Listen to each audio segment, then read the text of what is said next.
வணக்கம் மக்களே, நம்ம சேனலில் தொடர்ந்து ரிவ்யூஸ் பார்த்துக்கிட்டு இருக்கோம். அந்த வகையில் நம்ம இப்போ February 1 இன்னைக்கு நம்ம மாயா சந்தியா கதையில் அடுத்து என்ன நடக்க போகுது அப்படிங்கிறத இந்த வீடியோவில் பார்க்க போகிறோம். ஸோ வீடியோவை நம்ம ஸ்டார்ட் பண்ணுறதுக்கு முன்னாடி நம்ம எப்போவுமே ஒரு விஷயத்தை கேட்குறது தான், ஆமாங்க, அது லைக்.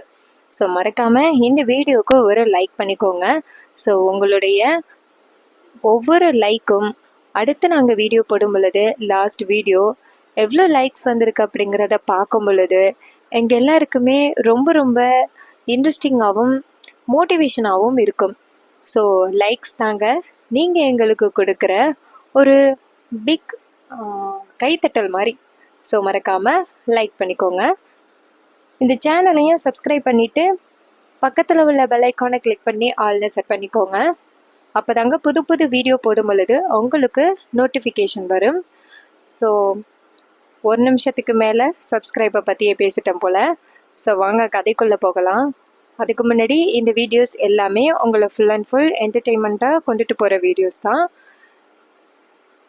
சரி வாங்க வீடியோக்குள்ளே போகலாம். ஸோ எப்படி வீடியோ ஸ்டார்ட் ஆகுதுன்னா, நம்ம மாயா இருக்காங்கல்ல, அவங்களுக்கு வந்துட்டு கார்த்தி உயிரோடு இருக்கிறது தெரிஞ்சு போச்சு. எப்படியோ கார்த்தி ஹாஸ்பிட்டலில் இருக்கிறத மாயாவும் கதிரும் கண்டுபிடிச்சி நேராக ஹாஸ்பிட்டல் போயிட்டு அந்த கார்த்தியை பார்க்குறாங்க. கார்த்தியை பெட்டில் அட்மிட் பண்ணியிருக்காங்க. அவருக்கு ட்ரீட்மெண்ட் நடக்குது தலையில் அடிபட்டிருக்கிறதுனால. இன்னொரு பக்கம் நம்ம மாயா கதிர்கிட்ட, கதிர் இப்போவே நம்ம குருவரனுக்கு ஃபோன் பண்ணு அப்படின்னு. அப்போ நம்ம கதிர் நேராக குருவரனுக்கு ஃபோன் பண்ணுறாரு. ஆனால் குருவரனோட ஃபோன் ரிங்காவதே தவிர்த்து ஃபோனை எடுக்கலை. ஏன்னா அவர் ஜட்ஜம்மா கிட்ட பேசிக்கிட்டு இருக்காங்க. இன்னொரு பக்கம் நம்ம ஜானகி ஜட்ஜம்மா கிட்ட வாக்குமூலம் கொடுத்துட்டாங்க. என் மேலே தான் தப்பு, நான் தான் இந்த கார்த்தியை கொலை பண்ணேன், நீங்கள் என்ன கைது பண்ணுங்க, இதுக்கும் என் மருமக கதிருக்கும் எந்தவித சம்மந்தமும் இல்லை, நான் யாருக்காகவும் இந்த பழியை ஏற்றுக்கணும் அப்படின்னு நினச்சி இதை பண்ணலை, முழு தப்பும் என் மேலே தான் இருக்குது, நீங்கள் என்ன தாராளமாக கைது பண்ணலாம் அப்படின்னு நம்ம ஜானகி டோட்டலாக வாக்குமூலம் கொடுத்துட்டாங்க. இதை பார்த்ததோட ஜட்ஜம்மாவும் கேட்குறாங்க, இங்கே பாருமா, நீ சொல்கிறது உண்மைதானா? இதில் எந்தவித மாற்றமும் இல்லை, நீ ஏன் இந்த பழியை ஒத்துக்கிட்டதுனால உனக்கு கண்டிப்பாக தண்டனை கிடைக்கும், இதில் மாற்றம் இல்லை அப்படின்னு. இது கேட்டதோட மாயா அந்த ஜானகி சொல்கிறாங்க, அம்மா, நான் பண்ண தப்புக்கு இத்தனை நாளும் எந்த அளவுக்கு வருத்தப்பட்டிருக்கேன் அப்படிங்கிறது எனக்கு தான் அம்மா தெரியும். அம்மா, நீங்கள் எனக்கு தண்டனை கொடுத்தாலும் எந்தவித பிரச்சனையும் இல்லை, நீங்கள் என்னை கைது பண்ணுங்க அப்படின்னு சொல்லிட்டு நம்ம ஜானகி சொல்கிறாங்க. அப்போ வக்கீல் நேராக ஜட்ஜம்மா கிட்ட, அம்மா, இவங்களே இப்படி சொன்னதுனால நான் இனிமேல் என்ன வாதாடினாலும் செல்லாதுன்னு எனக்கு தெரிஞ்சு போச்சு அப்படின்னு. ஜட்ஜம்மா சொல்கிறாங்க நேராக ஜானகியை பார்த்து, இங்கே பாருங்க, யாரோட தூண்டுதல் பேருலையும் நீங்கள் இப்படி சொல்லலை, இல்லை உங்களோட சுய முடிவோட தானே நீங்கள் சொல்கிறீங்க அப்படின்னு. ஜானகி சொல்கிறாங்க, ஆமாங்கம்மா, நான் என்னோட சுய முடிவோட தான் இது மாதிரி நான் அந்த தப்பை ஒத்துக்கிறேன், வேறு யாரு மேலேயும் தப்பு இல்லை அப்படின்னு சொல்ல. அப்போ ஜட்ஜம்மா கேட்குறாங்க, சரி அந்த கொலை எப்படி நடந்துச்சு அப்படிங்கிறத சொல்லுங்க அப்படின்னு. ஜானகி சொல்கிறாங்க, அம்மா, அதை மட்டும் என்கிட்ட கேட்காதீங்க, ஆனால் அவன் ஒரு தப்பு பண்ணிட்டான், அவனை எப்படியாவது கொலை பண்ணணும் அப்படின்னு நினச்சி தான் நான் அந்த சூழ்நிலையில் அப்படி பண்ணேன், என்னை மன்னிச்சிருங்கம்மா அப்படின்னு சொன்னதோட அந்த ஜட்ஜம்மா நேராக குருவரனை பார்த்து, குருவரன், உங்களுக்கு தெரியுமா இவங்க எந்த காரணத்துக்காக இப்படி சரண்டர் ஆகியிருக்காங்க, ஏதாவது சாட்சி இருக்கா அப்படின்னு. குருவரன் சொல்கிறாரு, மேடம், இவங்களுக்கு ஆப்போசிட்டில் ஒரு சாட்சி கூட இல்லை மேடம் அப்படின்னு. அப்போ ஜட்ஜம்மா கேட்குறாங்க, சாட்சி இல்லாமல் எப்படி என்னால் பதில் சொல்ல முடியும், நீங்கள் பாருங்கள், இந்த கேஸை நான் ஒத்தி வைக்கிறேன், இவங்க மேலே தப்பு இருக்கா இல்லையா அப்படிங்கிறது தெரியாமல் இவங்க சொல்கிறாங்க அப்படிங்கிறதுக்காக நான் இவங்களை ஜெயிலில் பிடிச்சி போட முடியாது, கோர்ட்டுக்கு தேவையானது ஆதாரம், அந்த ஆதாரத்தை என் கையில் கொண்டாந்து கொடுத்தீங்கன்னா சரி, இவங்க சொல்கிறாங்க அப்படிங்கிறதுக்காக நான் இவங்களை கைது பண்ண மாட்டேன் அப்படின்னு நம்ம ஜட்ஜம்மா இந்த கேஸை இன்னொரு நாள் விசாரிக்கிறதா சொல்லிட்டாங்க.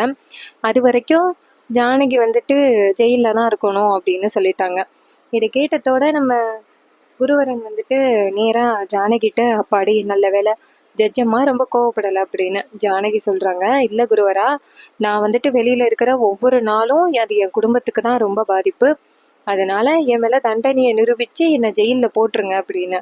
ஆனால் குருவரன் சொல்கிறாரு, இங்கே பாருங்க ஜானகி அம்மா, ஜட்ஜ் அம்மாவே சொன்ன பிறகு நம்மளால எதுவும் பேச முடியாது அப்படின்னு.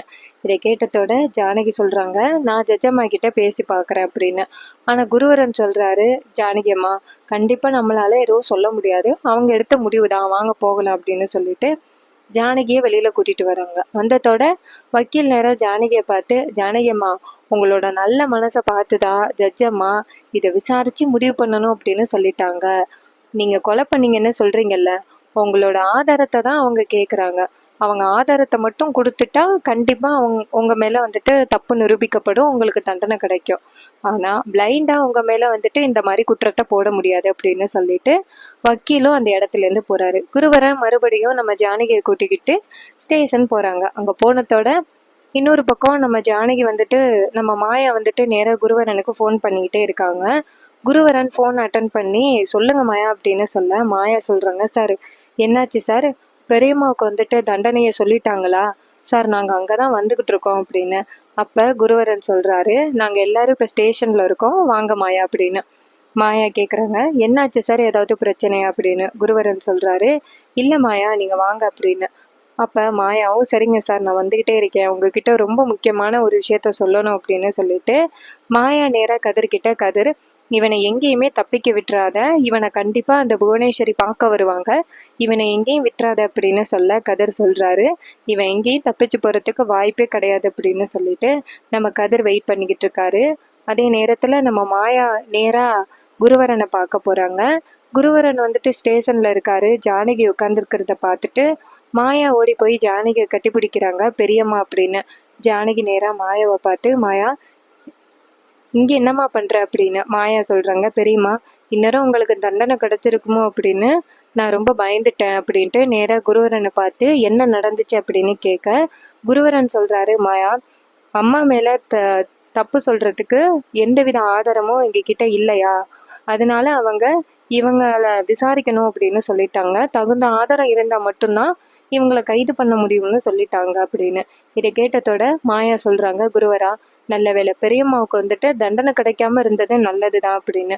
குருவரன் கேட்குறாரு, ஏதோ ஒரு முக்கியமான விஷயம்னு சொன்னீங்களே மாயா, என்ன முக்கியமான விஷயம் அப்படின்னு. அப்போ மாயா சொல்கிறாங்க, இங்கே பாருங்க குருவரன், எந்த விஷயத்த இத்தனை நாளும் நம்ம உண்மை அப்படின்னு நம்பிக்கிட்டு இருந்தோமோ அது எல்லாமே பொய், நம்மளை நல்லா ஏமாத்திருக்காங்க அப்படின்னு. குருவரன் கேட்குறாரு, என்ன மாயா சொல்கிற அப்படின்னு. அப்போ மாயா நேராக குருவரன்ட்ட, சார் இங்கே பாருங்க, இத்தனை நாளும் அந்த கார்த்தி இறந்துட்டான் அப்படின்னு நம்ம நினச்சிக்கிட்டு இருந்தோம்ல, அந்த கார்த்தி உயிரோட தான் இருக்கான், கொஞ்ச நேரத்துக்கு முன்னாடி நான் அவனை கோவிலில் பார்த்தேன் அப்படின்னு. இதை கேட்டதோட குருவரனுக்கு செம்ம அதிர்ச்சி. குருவரன் நேராக மாயா கிட்ட, மாயா நீங்கள் எதுவும் புலம்பலையே அப்படின்னு. மாயா சொல்கிறாங்க, சார் நான் எதுக்கு சார் புலம்ப போகிறேன், நான் சொல்கிறது உண்மை, அந்த கார்த்தி உயிரோட இருந்தான், நான் என் கண்ணால் பார்த்தேன். இப்போ அந்த கார்த்தி வந்துட்டு நான் துரத்திக்கிட்டு போகும் பொழுது அவனுக்கு ஆக்சிடெண்ட் ஆயிட்டு, அவனை கொண்டு போய் ஹாஸ்பிட்டலில் அட்மிட் பண்ணியிருக்காங்க. கதிரை வந்துட்டு கார்த்தி எங்கேயும் தப்பிச்சு போகாதபடி பார்த்துக்க சொல்லிட்டு நான் வந்திருக்கேன், நீங்கள் வாங்க சார் அப்படின்னு சொல்ல, குருவரன் நேராக மாயா கிட்ட, என்ன மாயா அது ரொம்ப பெரிய ட்விஸ்டாக இருக்குது அப்படின்னு. அப்போ குருவரன் சொல்கிறாரு, இங்கே பாரு மாயா, அந்த கார்த்தியை தப்பிக்க விட்டுறக்கூடாது, எப்படியாவது வந்துட்டு நம்ம அம்மாவை காப்பாற்றணும் அப்படின்னு சொல்ல, மாயா சொல்கிறாங்க, சரி வாங்க சார் போகலாம் அப்படின்னு. அப்போ ஜானகி நேராக மாயாவை பார்த்து, மாயா அப்படின்னு சொல்ல, மாயா ஓடி வந்து ஜானகியை கட்டி பிடிச்சி, பெரியம்மா நீங்கள் எந்த தப்பும் பண்ணலை, நீங்கள் யாரையும் கொலை பண்ணலை பெரியம்மா, நீங்கள் கெட்டவங்கள்லாம் இல்லை அப்படின்னு. அப்போ ஜானகி கேட்குறாங்க, என்ன மாயா சொல்கிற அப்படின்னு. மாயா சொல்கிறாங்க, பெரியம்மா இத்தனை நாளும் அந்த கார்த்தி இறந்துட்டான் அப்படின்னு நம்ம நினச்சிக்கிட்டு இருந்தோம்ல, அது எல்லாமே ஒரு நாடகம் பெரியம்மா, அந்த புவனேஸ்வரி, பசுபதி, மகாலிங்கம் இவங்க எல்லாருமே சேர்ந்து நம்ம எல்லாரையுமே நல்லா ஏமாத்திருக்காங்க பெரியம்மா அப்படின்னு. இதை கேட்டதோட ஜானகி அதிர்ச்சி ஆகுறாங்க. ஜானகி சொல்கிறாங்க, எப்படி மாயா நீயும் நானும் தானே அவனை ஒன்றா கொண்டு போய் புதைச்சோம் அப்படின்னு. ஜானகி சொன்னதை கேட்டுட்டு மாயா சொல்கிறாங்க, ஆமாம் பெரியம்மா, நம்மளை தவிர்த்து வேறு யாரும் அந்த இடத்துல இருந்திருக்காங்க பெரியம்மா அப்படின்னு. இதை கேட்டதோட ஜானகி சொல்கிறாங்க, அப்போ அந்த கார்த்தி உயிரோடு இருக்கானா, நான் தப்பு பண்ணலையா அப்படின்னு. அப்போ மாயா சொல்கிறாங்க, ஆமாம் பெரியம்மா நீங்கள் தப்பு பண்ணலை, ஆனால் உங்களுக்கு தண்டனை கிடைக்கணும் அப்படிங்கிறதுக்காகவும் உங்களையும் பெரியப்பாவையும் பிரிக்கணும் அப்படிங்கிறதுக்காகவும் தான் அந்த புவனேஸ்வரி இப்படிப்பட்ட ஒரு வேலையை பண்ணியிருக்காங்க அப்படின்னு. இதை கேட்டதோட ஜானகி சொல்றாங்க, விடக்கூடாது மாயா, எப்படியாவது என்னை காப்பாத்து, அந்த புவனேஸ்வரி ஜெயிக்க கூடாது அப்படின்னு. மாயா சொல்றாங்க, பெரியம்மா, அந்த கார்த்தி மட்டும் உயிரோட இருக்கிற விஷயம் எல்லாருக்கும் தெரிஞ்சிருச்சுன்னா அது போதும் பெரியம்மா அப்படின்னு. இதை கேட்டதோட ஜானகியும் சரி அப்படின்னு சொல்றாங்க. நேரா ஜானகி மாயாவை பார்த்து, மாயா, நீ இருக்கிறதுனாலதான் மாயா நான் நிம்மதியா இருக்கேன் அப்படின்னு. மாயா சொல்றாங்க, பெரியம்மா, நல்ல வேளை அந்த ஜட்ஜம்மா உங்களுக்கு டைம் கொடுத்துருக்காங்க, அது வரைக்கும் நல்லது. அந்த டயத்துக்குள்ள கார்த்தி உயிரோட இருக்கிற விஷயத்த நம்ம ப்ரூவ் பண்ணிடலாம் அப்படின்னு. இதை கேட்டதோட ஜானகியும் சரி மாயா அப்படின்னு சொல்ல, நம்ம மாயா இங்கேருந்து குருவரன்ட்ட, சார் வாங்க சார் போவோம் அப்படின்னு சொல்றாங்க. அதே நேரத்துல அந்த போலீஸ் ஸ்டேஷன்ல தான் ஒரு ஸ்பை இருக்காரு புவனேஸ்வரிக்கு. அவரு இதையெல்லாம் காதுல வாங்கிட்டு நேரா புவனேஸ்வரிக்கு ஃபோன் பண்றாங்க. புவனேஸ்வரி ஆல்ரெடி பதட்டத்துல இருக்காங்க. பசுபதி கேக்குறாரு, கார்த்தி எப்படிம்மா அந்த மாயாவோட கண்ணில் அகப்பட்டான் அப்படின்னு. மகாலிங்க சொல்றாரு, யாருக்கு தெரியும், கோயிலுக்கு போயிருக்கான் அப்படின்னா மறுபடியும் ஏதாவது பொண்ணு பின்னாடி போயிருப்பான் போல. ஆனா உங்க பையன் ரொம்ப மோசம்பா, இந்த நேரத்துலயுமா பொண்ணுங்க பின்னாடி தெரிகிறது அப்படின்னு. அப்ப பசுபதி நேரா மகாலிங்கத்துக்கிட்ட, யோ வாய மூடியா அப்படின்னு. அப்ப புவனேஸ்வரி சொல்றாங்க, அந்த மாயா எப்படியும் அந்த கார்த்தியை கண்டுபிடிக்காம இருக்க மாட்டா, ஃபர்ஸ்ட் அவன் கேரளா பஸ்ல ஏறிட்டானான்னு பாக்குறேன் அப்படின்ட்டு நேரா அந்த கேரளா ஆளுக்கு கால் பண்ணி, என்னாச்சு கார்த்தி வந்துட்டானா அப்படின்னு கேட்க, அவர் சொல்றாரு, இல்ல மேடம், கார்த்தி வரல அப்படின்னு. இதை கேட்டதோட புவனேஸ்வரி அதிர்ச்சி ஆகுறாங்க. என்ன, கார்த்தி வரலையா, இன்னரும் அவன் வந்திருக்கணுமே அப்படின்னு. பசுபதி கேட்குறாரு, புவனேஸ்வரி என்னாச்சு, கார்த்தி போகலையா இன்னும் அப்படின்னு. புவனேஸ்வரி சொல்றாங்க, ஆமாண்ணா, கார்த்திகை இன்னும் அங்க போகலையா, என்னாச்சுன்னு தெரியல அப்படின்னு. பசுபதி சொல்றாரு, ஏமா ஒருவேளை அந்த மாயா கார்த்தியை பிடிச்சிருப்பானோ அப்படின்னு. அப்ப மகாலிங்க டக்குன்னு பயந்து போய், ஐயோ, அந்த கார்த்தி மாட்டுனா நம்ம எல்லாருமே மாட்டிடுவோமே, உங்க கூட சேர்ந்து நானும் எல்லாம் மாட்டிப்பேன் அப்படின்னு. அப்ப புவனேஸ்வரி சொல்றாங்க, யோ வாய முடியா அப்படின்னு. அதே நேரத்துல போலீஸ் ஸ்டேஷன்லேருந்து கால் வருது. புவனேஸ்வரி ஃபோனை பார்த்துட்டு ஸ்டேஷன்லேருந்து கால் பண்ணுறாரு. என்னன்னு தெரியல அப்படின்னு. பசுபதி சொல்கிறாரு, என்னன்னு கேளுமா, ஏதாவது இன்ஃபர்மேஷன் கிடச்சிருக்கோம், இன்னரும் அந்த ஜானகிக்கு தண்டனை கிடச்சிருக்கணும் அப்படின்னு. அப்போ போலீஸ் சொல்கிறாரு, மேடம், நான் தான் போலீஸ் ஸ்டேஷன்லேருந்து பேசுகிறேன், பாருங்க மேடம், ரொம்ப பெரிய ட்விஸ்ட் நடந்துருச்சு, உங்கள் பையன் உயிரோடையா இருக்கான் அப்படின்னு. இதை கேட்டதோட புவனேஸ்வரி அதிர்ச்சி ஆகி அவர்கிட்ட, யோ செத்து போனவன் எப்படியா உயிரோட வருவான் அப்படின்னு அவர் சொல்கிறாரு. மேடம், கொஞ்ச நேரத்துக்கு முன்னாடி அந்த மாயா இங்கேருந்து குருவரன்ட்ட, கார்த்தி உயிரோட இருக்கான், அவன் பைக்ல போகும் பொழுது அவனுக்கு ஆக்சிடென்ட் ஆயிட்டு அவனை ஹாஸ்பிட்டல்ல வச்சிருக்காங்க அப்படின்னு சொல்லிட்டு மாயா குருவரன்ட்ட சொல்லி போலீஸை கூட்டிக்கிட்டு ஹாஸ்பிட்டல் போறா அப்படின்னு. இதை கேட்டதோட புவனேஸ்வரி அதிர்ச்சியாகி, யோ என்னையா சொல்ற, எந்த ஹாஸ்பிட்டல் அப்படின்னு அவர் கேட்குறாரு. மேடம், அப்ப கார்த்தி உயிரோடு இருக்கிறது உண்மைதானா அப்படின்னு.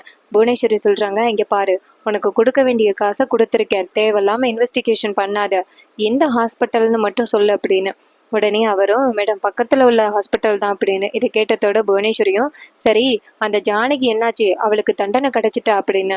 அவர் சொல்றாரு, இல்ல மேடம், ஜட்ஜம்மா வந்துட்டு போதிய ஆதாரம் இல்லாததுனால ஜானகிய கைது பண்ண முடியாதுன்னு சொல்லிட்டாங்களாம் அப்படின்னு. இதை கேட்டதோட புவனேஸ்வரிக்கு செம்ம ஷாக்கு. அட்லீஸ்ட் ஜானகி ஜெயிலுக்கு போயிருப்பா அப்படின்னு நினைச்சாங்க, ஆனா அதுவும் நடக்கல. அப்ப புவனேஸ்வரி டக்குன்னு, சரி ஃபோனை வை, அடுத்து என்ன நடந்தாலும் எனக்கு ஃபோன் பண்ணு அப்படின்ட்டு ஃபோனை கட் பண்றாங்க.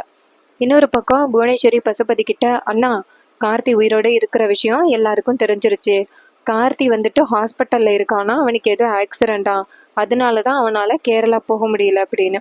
இது கேட்டதோட மகாலிங்க சொல்றாரு, ஐயோ கூண்டோட மாட்டினமா அப்படின்னு.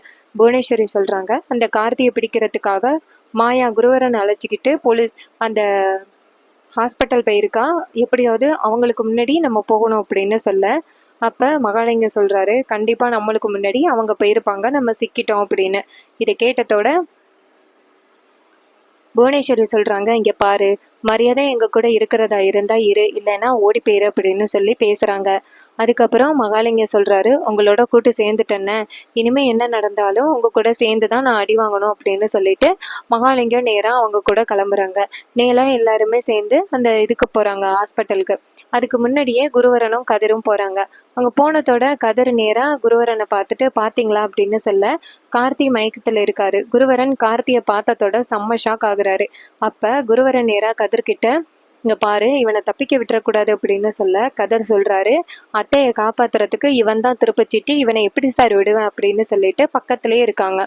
அதுக்கப்புறமா கார்த்தி கண் முழிக்கிறாரு. ஆனா அதுக்கு முன்னாடியே குருவரன் கார்த்தியோட கையில விலங்கு பூட்டிடுறாரு. இன்னொரு பக்கம் நம்ம மாயா நேரா வீட்டுக்கு ஃபோன் பண்றாங்க. அப்பதான் ரகுராம் ஃபோன் எடுக்கிறாரு. ரகுராம் ஃபோன் அட்டன் பண்ணி யார் அப்படின்னு கேட்க, நம்ம குருவரன் பேசுகிறாரு. அப்பா நான் தான் குருவரன் பேசுகிறேன் அப்படின்னு. இதை கேட்டதோட நம்ம ரகுராம் ரொம்ப சோகமாக குருவரன்ட்ட, என்னாச்சு குருவரா, ஜானகிக்கு தண்டனை கிடச்சிட்டா அப்படின்னு. குருவரன் சொல்கிறாரு, அப்பா இங்கே நடந்தே ரொம்ப பெரிய ட்விஸ்ட்டு நடக்குது. அப்பா நான் சொல்கிறேன் ஹாஸ்பிட்டலுக்கு கிளம்பி வாங்க, உங்கள் கண்ணாலேயே நம்ப முடியாது அப்படின்னு. இதை கேட்டதோட ரகுராம் கேட்குறாரு, என்ன சொல்கிற குருவரா அப்படின்னு.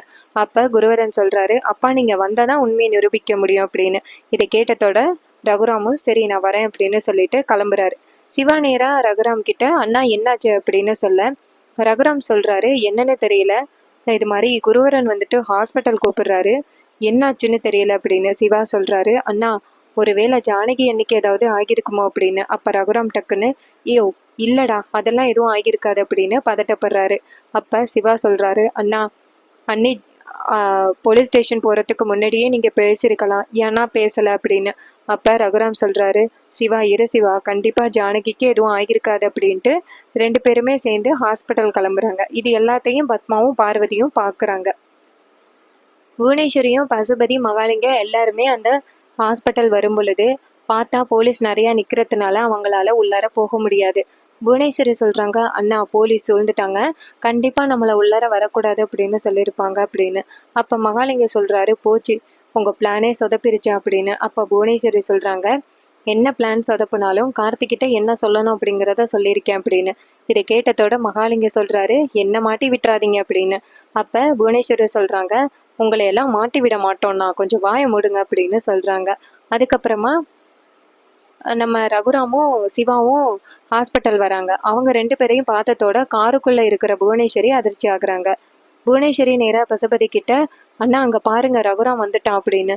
மகாலிங்கம் சொல்கிறாரு, ரகுராமுக்கு மட்டும் கார்த்தி உயிரோடு இருக்கிற விஷயம் தெரிஞ்சிச்சுன்னா அதுக்கப்புறம் எல்லாமே தப்பாயிரும் அப்படின்னு. புவனேஸ்வரி சொல்கிறாங்க, அதான் என்ன பண்ணுறதுன்னு தெரியல அப்படின்னு.